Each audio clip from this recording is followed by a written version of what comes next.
इवलेसे रोप la Vella दारी त्याचा वेलू गेला गगनावरी।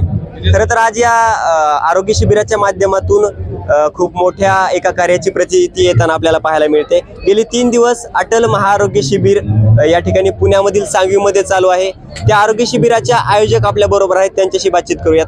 ताई, काय सांगाल या आरोग्य शिबिराविषयीची काय भावना आहे? गेली 9 वर्ष झालं आम्ही हे अटल विनामूल्य असं शिबिर असं हे आम्ही भरवत आहोत। साहेबांनी खरं तर ह्याचं बीज रुजवलेलं आहे आणि त्याचा आता खरं तर वटवृक्ष झालेला आहे आणि दरवर्षी हे असं होणारं असं आरोग्य शिबिर असं महाराष्ट्रातलं खरं तर मी एकमेव असं मोठं असं आरोग्य शिबिर म्हणेल की ज्याच्यामध्ये सगळ्याच तपासण्या आहेत। त्याच्यामध्ये अगदी लिहून दिलं तर असं मोठं पॅम्पलेट असं मोठं होईल की कुठली सुविधा नाही आहे असं नाही आहे अगदी। आणि नवीन म्हणजे आता आम्ही एक्सरे आणि नवीन सोनोग्राफी असे 2 डायलिसिस असे 3 उपक्रम आम्ही नवीन घेतलेले आहेत की जागच्या जागी लगेच ते करून भेटत आहे। आणि 160 अशा रक्ताच्या चाचण्या पण इथं करून भेटत आहेत। नंतर महिलांसाठी, गरोदर महिलांसाठी आहे, लहान मुलांसाठी आहेत, मोफत चष्मे वाटप आहे।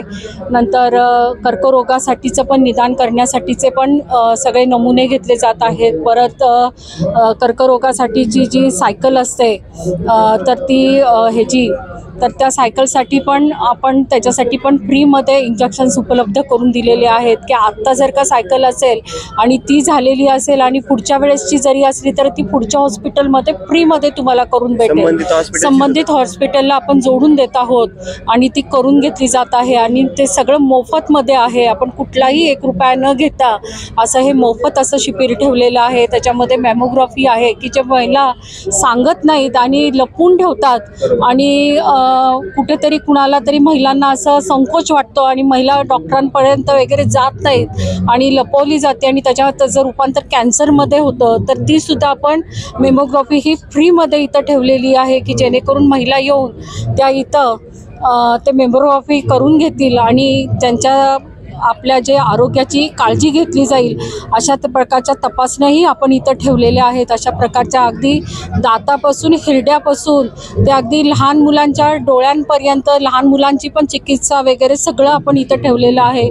प्रत्येक गोष्टीची इथं काळजी घेतलेली आहे। मेन म्हणजे साहेबांनी जे जयपूर फूड आणि हात ह्याच्यासाठीचं जे आरोग्य शिबिरामध्ये वैशिष्ट्य असायचं ते पण आपण इथं राबवलेलं आहे। त्याच्यामध्ये ॲडव्हान्स जे काय आलेलं आहे टेक्नॉलॉजी ती पण आपण इथं यावेळेला ठेवलेली आहे। एकंदरीत या आरोग्य शिबिराची संकल्पना साहेबांनी मांडली सुरुवातीला, त्यानंतर आता 8वं 9वं वर्ष असं सांगण्यात येत आहे। काय व्ह्यू काय होता याच्यामागे, दृष्टिकोन काय होता? साहेबांना स्वतःला खरं तर आरोग्याविषयी काळजी होती आणि त्यांना स्वतःला सुदृढ राहायला खरं तर आवडायचं आणि ते स्वतः खूप शाकाहारी होते आणि स्वतः व्यायाम करायचे, स्वतः योगा करायचे। त्यामुळे त्यांना असं वाटायचं की माझ्या पिंपरी चिंचवडमधलीच लोक नाही तर सगळ्या आजूबाजूचे पुणे जिल्ह्यातली लोकंसुद्धा सगळेजण सुदृढ राहावीत, चांगलं त्यांचं आरोग्यमान हे चांगलं व्यवस्थित राहावं।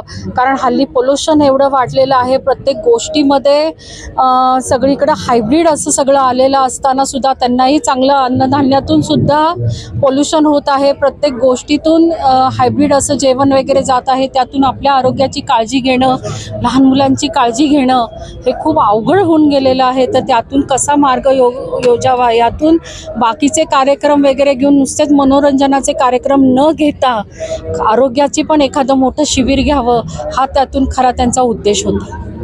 एकंदरीत आपण पाहू शकतो की आरोग्याला सर्वात मोठं धन मानलं जातं आणि हे धन जपण्यासाठी हे अटल महाआरोग्य शिबिर महत्त्वाची भूमिका बजावताना आपल्याला पाहायला मिळते।